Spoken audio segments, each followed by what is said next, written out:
Style chicken.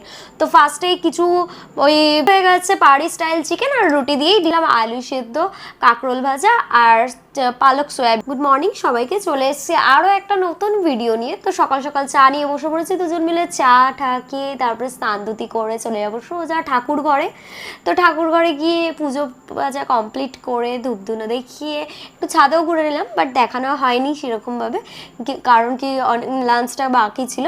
তো এদিকে সেদ্ধ ভাত করে নিয়েছিলাম, আলু সেদ্ধ, কাঁকরোল ভাজা আর পালক সয়াবিন দিয়ে খেয়ে নিলাম লাঞ্চটা। তারপরে সন্ধ্যাবেলায় ঘুম থেকে উঠে চা বিস্কিট খেয়ে নিলাম। চা বিস্কিটটা খেয়ে আজকে ভেবেছিলাম চিকেন বানাবো, পাহাড়ি স্টাইল চিকেন।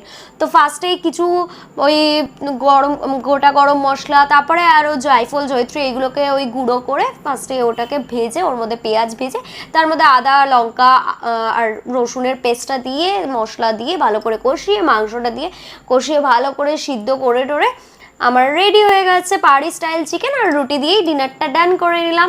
তো টাটা, গুড নাইট, দেখা হচ্ছে নেক্সট ভিডিওতে।